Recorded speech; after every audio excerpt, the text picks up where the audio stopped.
Everybody says, who does he think he is?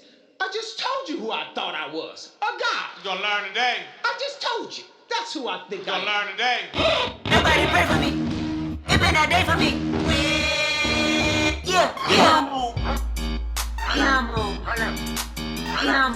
Hey, what up, what up, what up? It's your boy Brandon Hosey for the Be Humble podcast, episode number 4. And today we're going to be talking about, lovers and friends.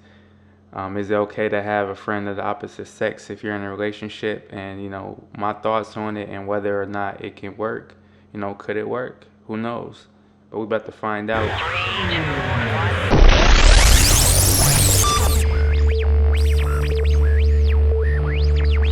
So I feel like in a relationship, especially a new relationship, this is a conversation that everybody should have. Friends, is it okay? How do you feel about it? I'm about to tell y'all like how I feel about it, and hopefully I'll be able to help somebody out. Maybe get somebody advice. Maybe my thoughts might spark a conversation between you and your partner. So. Right off bat, I just want to talk about like my opinion, and my opinion is that really overall I think that there's no place for friends of the opposite sex in a relationship unless there are certain types of friends that I feel like I would be okay with, and it's just okay. So I'm gonna go through my list of 3 types of friends that's okay and 3 types of friends that's not okay. So I'm going to start off with friends that I feel like is okay in a relationship.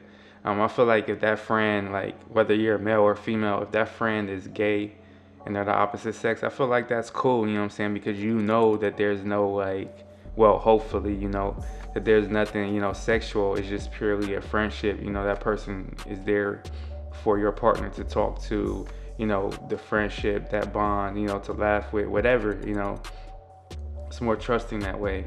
Also, I feel like if that person has a family friend, like it could be, I'm talking a real friend, not like one of those like, oh, he's my brother. If y'all not related, then, I don't think that counts. But I'm talking about like fam, like it could be like your brother's girlfriend or your cousin's fiance or something like that. I feel like if it's a friend like that, that person is there to give you advice and talk to whatever, then I feel like that's a good friend to have of the opposite sex if you're in a relationship. Let's see, somebody else. I think that it's cool to have work friends. I mean, you spend most of your life at work, most people, and you get to know people, so I think that's cool. But I think that you have to know the line, and you can't cross that line. You shouldn't be hanging out with that person outside of work if it's the opposite, if they are of the opposite sex. I feel like it's cool. Y'all can talk about whatever, and laugh, conversate, all of that in a respectful way at work, and that's cool to have a work friend of the opposite sex. But I believe when you start to take it outside of work, then there's potential for to go down the wrong path, so to speak. So that's just my opinion. I mean, yeah, those are 3 that would work for me. So let's get to 3 that wouldn't work.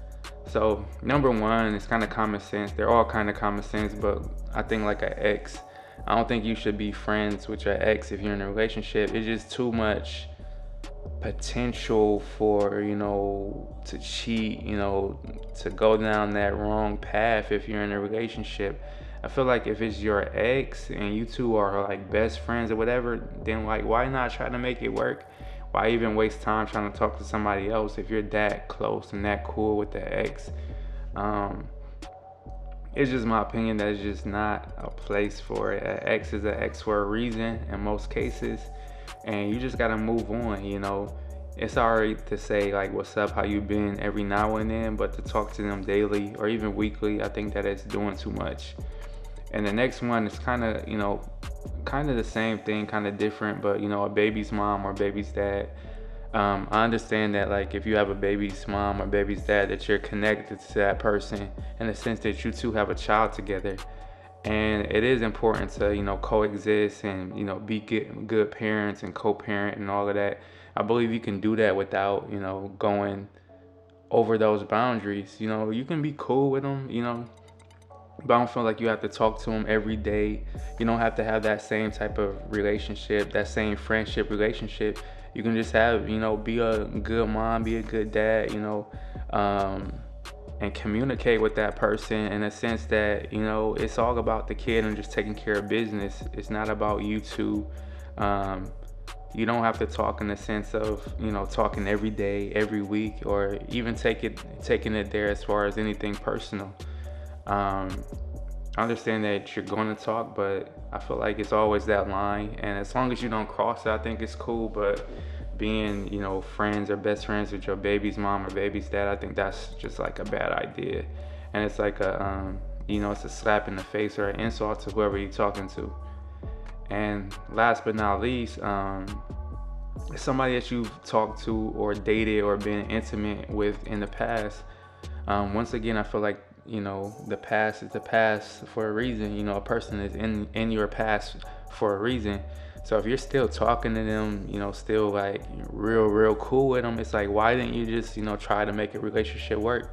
Once again, why waste the person's time that you're talking to now if you're still talking to somebody that you've had sex with and dated and all of that? You gotta give that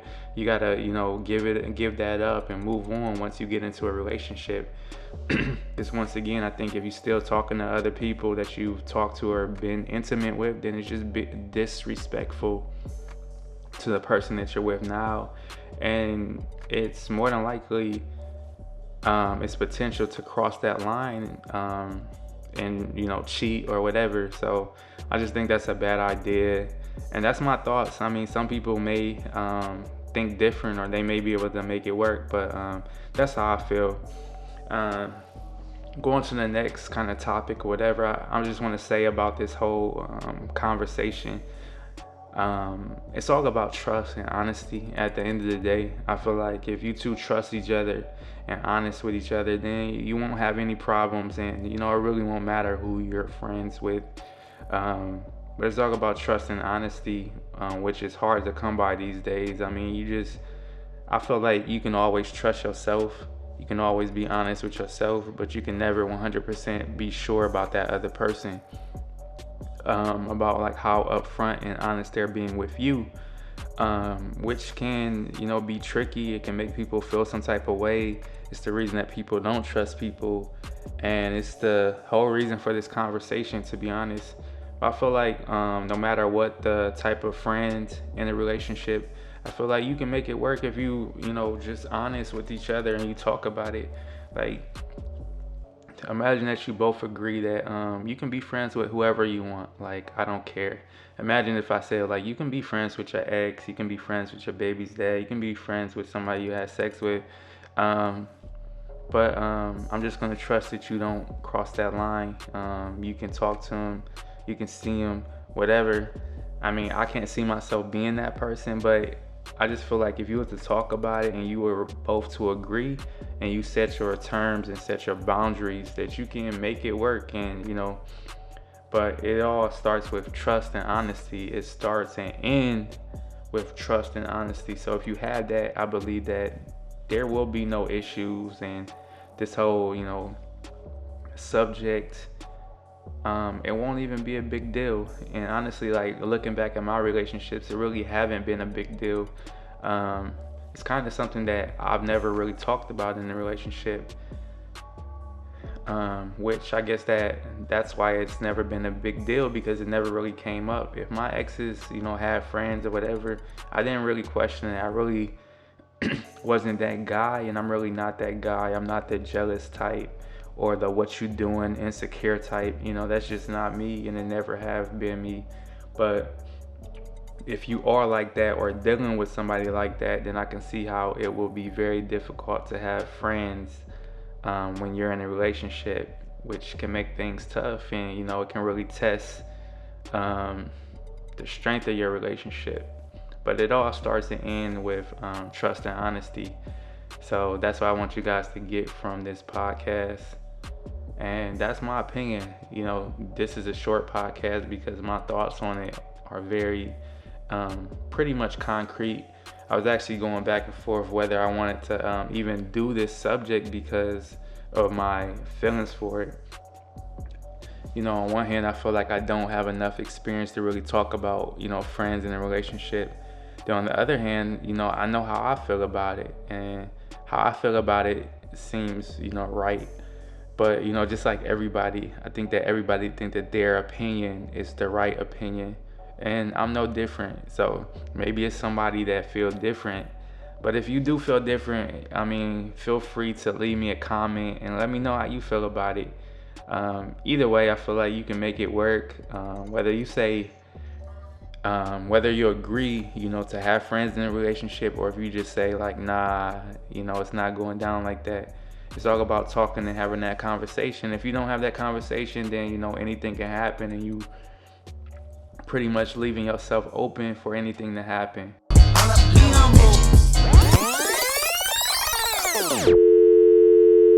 We're sorry, the number you have dialed is not in service at this time. So this is the point in the podcast where I talk about a humbling experience for me. And for this one, I'm going to talk about just my parents and, you know, just growing up and how I was raised and everything, so you can get a better sense of like where I'm coming from. Like, I was raised by my dad and my stepmom. You know, I wasn't raised by my mother. You know, my mother, she was on drugs, in and out of jail, all of that. And I haven't talked to her in a very long time, since I was like 8 years old. She's still alive, still lives in Florida, and who knows if I'll have a relationship. But I appreciate my stepmother and just being there. You know, it's like growing up, things weren't perfect. I come from a 8-kid household. You know, there's always at least 11 people in the house, and sometimes it was a struggle, but they never let us feel the struggle. You know, they always took care of business. My dad, very hardworking. Not only did he have a 9-to-5, but he had a side business cutting yards, and he instilled in me the importance of taking care of your family, taking care of yourself, and being a businessman and being a hustler. You know, that's my dad. You know, shout out him for staying there and sticking around. He could have just, you know, let us go up for adoption, get put up for adoption or whatever, but he stuck with us. And shout out for my stepmom for just being there, for being that mother figure. You know, I know that we always didn't see eye to eye, but she was there, and I was raised by 2 parents. I think it helped mold me into the person I am today, and I really appreciate that, because I know a lot of people weren't raised the way that I was and in the environment that I was. So I just appreciate having 2 parents. It's something that people take for granted, but it's something that I never will. So shout out to them. But that's it for this podcast. I'm going to say a little bit more in my next podcast. But until then, you know, just live life, love life, and be humble.